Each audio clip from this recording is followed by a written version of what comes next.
Season 3 brought a whole host of changes to Descendants, with Lepic being blessed with a full rework of his kit. And while sleeping on him in the past was understandable in the most case, now's the perfect time to start building him up if you haven't already.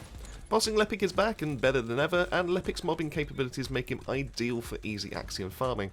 So in today's video we'll be breaking down my current 3 recommended builds for Ultimate Lepic, being the new Barfall male Descendants when it comes to farming and bossing, and I'll be explaining the skill rotation, how it all comes together. We've got the modules, weaponry, Arche tuning, trigger mods and components all to come, so as always, if that sounds good to you, what are we waiting for? Let's get to it. So first off, I just want to take a second and apologise for the recent absence with uploads. Prior commitments and the timing of the patch really kind of made it difficult for me to find time to farm, test and also sort out the script for any videos. We do have plenty more builds to come this week, so they should start filtering through as normal after this, so really thank you for the continued support as always, and now it's on to the build basics. So after patch 1.3.3 did a right number on Lepic's kit and red modules, there was a lot to understand and test out. We've got cluster nades, Weapon Master actually making Lepic a master of all weapons, and even enhanced burns that Blair would be jealous of. There's so much variety to what's good and bad that from these buffs we can put together 3 unique builds, with 2 designed for mobbing and 1 for boss melting. For mobbing, we can either focus on our suck and blow combo using explosive stacks, or we can go full Megaman for a level using his increased efficiency mod, both getting some rather tasty buffs. But for bossing, nothing really keeps up with his full power Weapon Master build, looking to up Lepic's crit rate and skill power for every shot that you send a Colosse's way. Now while we are going to be talking basics and what's changed for each build individually, one key thing to note across the board is how useful our skill 2 is now after the rework, providing us with a movement speed boost, a multiplicative crit boost and stacks of rate of fire increase. Now these rate of fire stacks are very useful, as while they were advertised as being just for the overkill shots, it actually boosts any weapon in your hand to max fire rate, which is great for triggering module effects or even for applying enhanced focus rounds to larger targets and maybe able to get those up nice and quick. So let's take a look at the first of our mobbing builds in this video, and let's see how the Gravity build has changed. So for over a year now, Gravity Lepic has been one of my go-to builds for him, relying on his traction nade to either help support the team, or even just to survive when surrounded. Now in the past, Lepic's skill damage was a bit lackluster, meaning that we needed strong mobbing guns like Greg's Reverse Fate or Restored Relic to be able to deal with that horde once they're all grouped up, and now though with the buffs, Lepic can cast his skill 1, and it'll do all that work for you. So how Gravity 4.0 works now is that we'll still be chucking out our traction nade to start the combat, but with our skill 1 now having decent multipliers, we'll be throwing our nades to do the mobbing, and with explosive stacks changed to throw out multiple nades, all being affected by the toe of the traction nade, it's pretty simple that we just have a 3-2-1 combo that demolishes groups of adds in one single go. Overclock is still nice to add into this rotation here, boosting our fire rate so that we can burst groups down quickly and replenish our nade stacks, but also providing a nice 60% crit damage increase, which is perfect for securing the kills on a single cast. So with the basics now covered, let's talk about modules. Explosive Stacks has a drastic change in the patch, now having the ability to chuck up to 4 instances of nades in a single cast, based on your range value. Now this did come at the cost of a longer cooldown and fuse time, but with an added bonus of the nades being affected by Traction Grenade, this makes it super easy to kill the single pack off. Now fortunately this longer cooldown can be ignored for the most part, as 9 shots from any weapon can fully recharge a single stack, and with skill 2 now granting max fire rate, it's real easy to get this loop going. So with this new skill-based focus build for Gravity, and our skill 2 boosting up our crit damage multiplier when cast, we'll ideally want to land crits and hit hard, while also having the utility that Gravity was known for, with range and cooldown being front and centre. Range is crucial for this build to work optimally, with it affecting how large our traction nade radius ends up being, but also affecting how many nades we'll be chucking out with our single skill 1 cast. Now at base we'll be chucking 1 nade at a time, but with a throw count being increased by 65% range that we have in the build, hitting 195% range value will give us the max count of 4 total nades to be thrown at a time. So because of this we'll be rocking both skill expansion and amplification control, with Arche tuning giving us that last nudge to get us over to the range cap and the full 4 count. For crit values, the usual 4 make their way in here, as Lepic needs every bit of help to land those crits as well as up the damage. So skill concentration, skill insight, emergency measures and frontlines together give us the best start for crit rate, as well as going for those damage numbers, which is absolutely necessary for the easiest Axion farm going. This just leaves us with cooldown and the power side of things, and these are going to be linked together as cooldown will be present on our skill power mods. Kicking with the usual duo of MP Conversion and Nimble Fingers for the largest cooldown help, along with those 2 focus on mods of Fire and Tech, gives us the best combination of low cooldowns and high damage, so these will round off the full module build that you need. For the trigger module of choice, Powered Beyond is going to be the play here. Now while 1000 cuts could be used and would be effective with the traction nade pulls, the build has too much power to be able to demolish anything in a single cast, so the meteors will miss every single time. More skill power is just going to be better here. Now as for our reactor, things get real simple, and most of the same info will be carrying over from this build to other ones in the video. With Lepic being a fire and tech based character, we'll want to slot in a burning mechanics for the most skill power behind our damaging skills. Now for the mounting, anytime you have spammable tech abilities you'll want to be rocking the Secret Garden, so a tactical rifle mounting is going to be needed here. And then lastly for the rolls down bottom, while my reactor is far from ideal being blue and purple, being as I'm just a bit low on resources currently, cooldown and crit damage are going to be the best in slot, and that is going to be helping with all the main points of the build. Components wise, going 4-piece Slayer is doing so much for the build, as not only will you be getting the skill power buckets with the generic skill power against our fire skill power from the Focus on Fire mod, but the MP collector type effect on towed enemies gives us our MP recovery for the build, allowing us to free up module slots from the build as well as not needing to rely on those blue orb drops. Now as for the stats, you'll want a typical combo of max HP and MP rolls across all the pieces, giving us the most to be able to work with, and for the cause, HP and defense is going to be that ideal slot in here. Now for the weaponry side of things, only one option exists here, and that's going to be Secret Garden. Now in this build, it'll be just kind of a stat stick, working to provide us with skill power increases as we spam our skill 1, and this allows us to hit that much harder and go into our critical strikes. Now while the build doesn't matter too much for the gun, the cores kind of do, as we'll be making into a movement speed god, with 2 sprint speed cores and 1 grapple hook roll. Lepic will be zooming around the battlefield and getting into positions ready for that cheeky traction nade cast. Now for the modules, not much happens to be necessary, but on my kind of build we are going to be running Brisk Walk and Fire Rate up, so we can help increase our movement speed even more, as well as being able to use that Fire Rate core for our skill 4 should we ever need to fall back on it for the end level boss. As for the tuning, this is the board, with the main focuses being on hitting skill cost, skill power, range, cooldown, and the crit nodes. We do have the option of slotting in a mutant cell, but due to my stocks being kind of low on the side here, I don't have one currently slotted in, but for this, the ideal grab would be Fire Cohesion, which is going to be helping with the mobbing side of things by hitting even harder. And then lastly we have the Reinforcement for Season 3, with 3 ideal choices for us to grab here. Focus Boost will be reducing our skill cost further, trying to offset the downside of using Slayer, and that allows us for even more skill casts. Fire Focus rounds will help against tougher enemies, but also procs when we have to be able to fire a few bursts into the crown to regain our skill 1 stacks, and that further increases our damage via enhanced focus rounds. And then lastly, Selective Neurostimulation works well with the new Husky Doggo to grant us free MP while we go about our mobbing. And if you made it all the way to the end, here's the overall build in one single screenshot, so you can copy the Gravity 4.0 build for yourself. But if chucking nades for crowd control and damage isn't your forte, then build number 2 might just have you covered. Being a variation of the Megaman build that we rocked 5 months ago, this build just makes everything simpler. Using your skill 4 no longer consumes MP as standard, and it has an unlimited duration, meaning you'll only be spending MP when you're shooting. Combine this with a 50% faster fire rate than the original Overkill, and its own way to restore MP on crit shot, and that provides its own means of having 100% uptime. Skill 2 though has another change when increased efficiency is slotted in, which boosts your skill crit damage by 120% instead of 60%, but coming at the cost of a 70% increased skill cost, making it much harder to maintain those constant shots, but provides a massive increase to help burst down those elites and bosses, should that need arise. Now as for the main playstyle of the build, you'll essentially just be holding down your fire button and let the build handle the rest.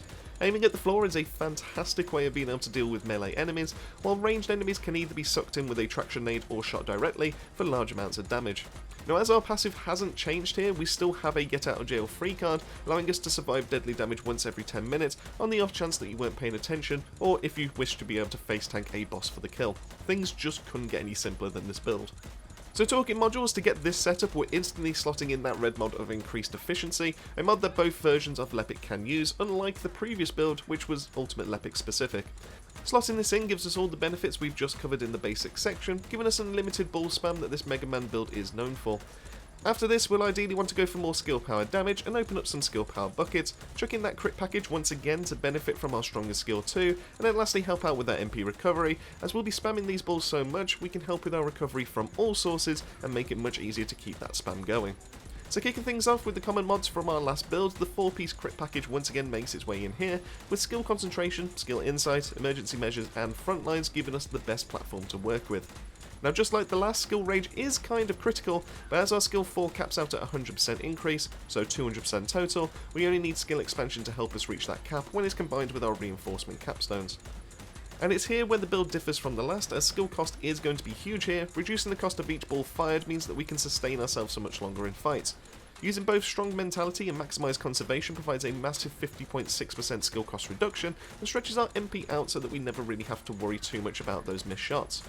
Fire Specialist is the skill power mod of choice here, beating out maximised skill by about 0.1% damage, but without the drawback of longer skill cooldowns, so that allows us to be able to use our skills a little bit more freely. And then this leaves us with just 2 more slots. Both are here for utility and technically can be considered flex spots, but for Axion farming, I'd personally recommend that you go for this setup.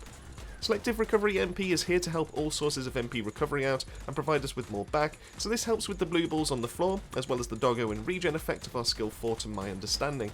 Now there is a chance I could be wrong on this skill 4 refund, but from what I've seen, I believe I do get more than 30% back on a crit shot with this mod, so hence it getting that slot. You could swap this out for MP Collector if you prefer, but this route means that you get better MP recovery without the need to mob, and you have a chance of being able to activate it, so it just kind of gets my vote.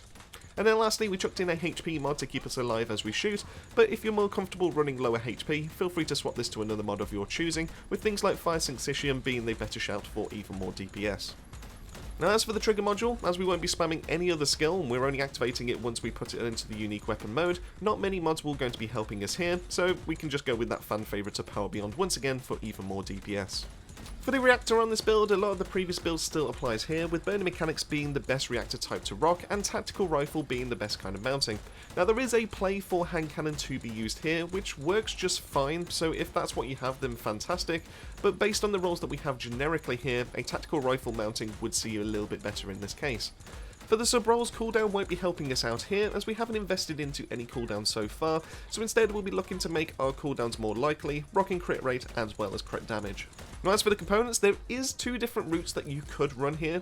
A 4-piece Slayer would be the most amount of damage in a single shot, with the downside that you'll face increased skill cost, and while that will work, I much prefer to run our second option of using a 2-piece Shell Crusher and 2-piece Mages, which gives us more skill power to open up those buckets, but it also gives us the benefit of the fire rate to combine with the other increases we'll be facing, which is ideal for an onslaught of fireballs to be sent someone's way. For our component piece rolls, we'll be running the typical HP and MP rolls we've all come to know and love across our first 3 pieces, and then cores wise we'll be running the usual HP and defense stats to bump up our survival odds. As for the weaponry, the actual weapon doesn't matter too much here, as we'll be putting it away for the unique weapon of Lepic. This does mean that weapon cores won't be helping either, so any kind of build that you have on the outside won't be providing any kind of benefits. That said, as I recommended a tactical rifle here for the reactor, Secret Garden does offer a fantastic platform for what we need. For the modules, the main focus here will be using fire rate up and sharp precision shot. Everything else can be pretty much ignored as it won't be helping you out, so slot those 2 in and you're pretty much good to go. The same can be said for hand cannons, with those 2 mods being the go-to, and if you do go for the hand cannon route, just keep in mind that you'll reach max stacks slightly faster, but in the grand scheme of things, because you'll be holding down that fire rate, you'll be reaching max ramp up anyways with this build, so you'll be fine either way. Tuning is very similar to our nade stack board, with skill power, skill cost, crit rate and damage, along with the run up to the mutant cell. Now as for the best in slot, I do have burn vulnerability down currently for the use with our skill 2, but really the best options would be to slot in things like fire cohesion, or maybe even the fire chain catalyst. And then lastly, this brings us to the reinforcement, with the exact same slot-ins of focus boost and selective neurostimulation being ideal here, but we have swapped out the fire focus rounds for deploy resonance device, giving us a little bit of a longer duration on our skill 2 should we wish to proc it. This can also be swapped out for any of the survival nodes if you prefer, or if you're also struggling to stay upright. And this leads us on to the last of the builds, the perfected bossing setup now that Firearms Master has had an update. With this ultimate Lepic mod slotted in, our passive changes from a defensive one to an offensive one, granting Lepic buffs depending on the weapon equipped at the time of throwing out a traction nade or a grenade via your skill 1. These buffs boost our skill power and provide an additive skill crit rate when done with our skill 4 equipped. For general rounds weapons, it will provide a 50% multi-hit chance, special rounds gain a 30% crit hit damage boost, impact rounds gain a 30% weak point damage, and high power rounds gain a 35% faster reload speed.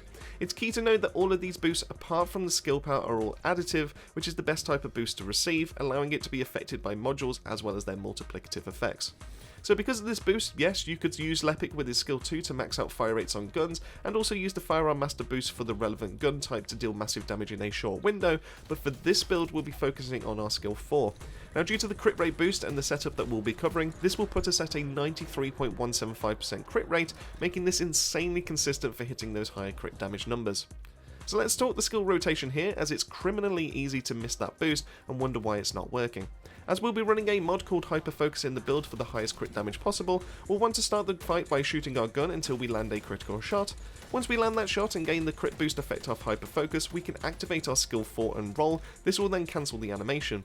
After this, throw either of your nades, although our skill 1 can do a little bit of damage if you manage to land it, and then activate our skill 2 and hold down the trigger. Now you'll be firing balls at max fire rate, have your skill power and crit rate boost, and we'll be building up those sharp precision stacks to help offset the loss as you start shooting those. Of course, with this build it's all about damage and getting it out quickly, so we'll be doing so with crit damage, but we'll also need to look at skill duration as well as our skill power buckets so that we can last the full duration of that skill. Firearms Master is the red mod of choice here, giving us our new passive effect and making our overkill that much more deadly. So let's kick it off with the crit package that you've come to love, with all 4 once again making their way in here, so feel free to sing it with me. Skill Concentration, Skill Insight, Emergency Measures, and Frontlines, providing us that healthy 207.7% increase to our crit rate and damage. This will also affect the additional 10% crit rate that we'll gain from Firearms Master, which is how we'll be pushing over that 90% crit rate. Speaking of crits though, we have a space for Hyperfocus here, granting us an additive 46% crit damage boost, which will also get affected by the multipliers we've just mentioned, along with the boost from our skill 2 once we proc it. With 5 of our 10 modules now confirmed, let's talk about how else we'll look to extend our skill 4's duration so that we can fire the most balls out as possible.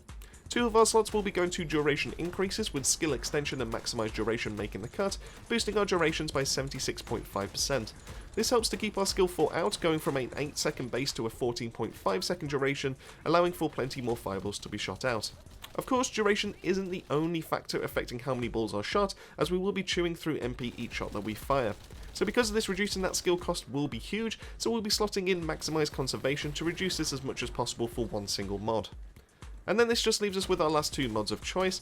Now most will go for maximised mods of power and skill, but actually if you use the default go-to component set, which we'll be covering shortly, it's Fire Specialist that once again deals the most damage here, beating our max skill out by roughly 4.3% each shot. So because of this, we'll be rocking maximised power for the modifier boost and Fire Specialist for the highest possible damage. Now for the trigger module, I'm going to sound like a broken record again, as Power Beyond once again makes the cut. More skill power means more orb damage, meaning a faster kill, and as it currently stands, no other mods really help this build, so that will be the one that you'll wish to slot in here. For our reactor selection, we do have a couple of options here depending on which you prefer to run. Burning Mechanics once again is the play for our overkill damage.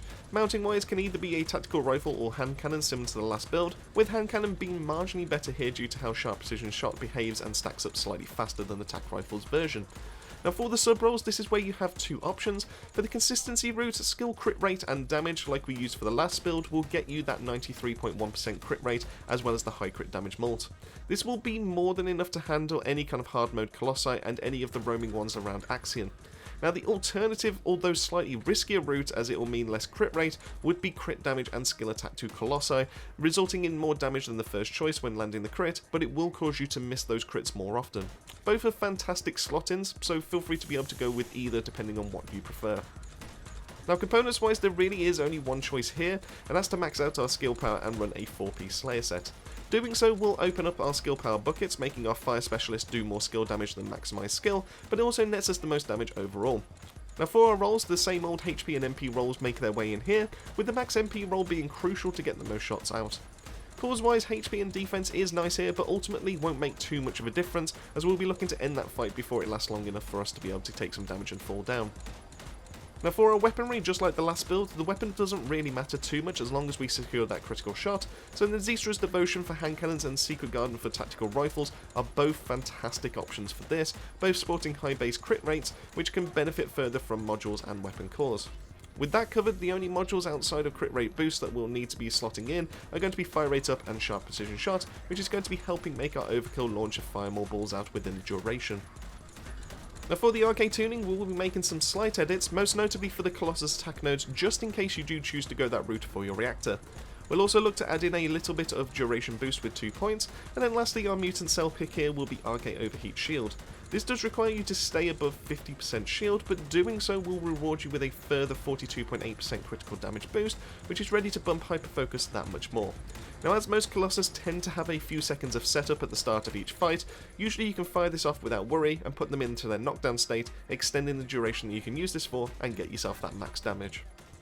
And then lastly we have the Reinforcement, of which we won't be getting too much of a boost here. Selective Neurostimulation for more MP while blasting is nice to have, as well as the Deploy Resonance device also proccing off of our initial shots for hyperfocus, which then grants us more skill duration. It's kinda strong for our skill 4 blasting. Now as for that last mode, it doesn't really matter too much here. We could go for Survival Mode for more staying power, or you could go for a Focus Rounds mod, just in case to be able to fire off a few shots to trigger the Enhanced Focus Round for that resistant shred. Most of the time this won't matter, as Hyperfocus will trigger in advance of getting to 5 stacks, but you do have the freedom here to choose something that you like the look of. And with all that out of the way, that wraps it up for my recommended 3 main builds for Ultimate Lepic, guaranteed to have at least one that fits your playstyle. Honestly, while we've seen some glow-ups in the past for certain descendants, this one for Lepic feels especially great, breathing life back into a once-loved starter. If you're yet to get his ultimate form, then what are you waiting for? And so this is the section I want to hear from you. What are your current thoughts on Lepic? Do you think his glow-up was the best we've seen so far? And then lastly, what are your current thoughts on Season 3? Let me know all that and more down below. Massive thank you for making your way to the end of the video. As I always say, keep yourself safe, keep yourselves well, and I'll see you all on the next video.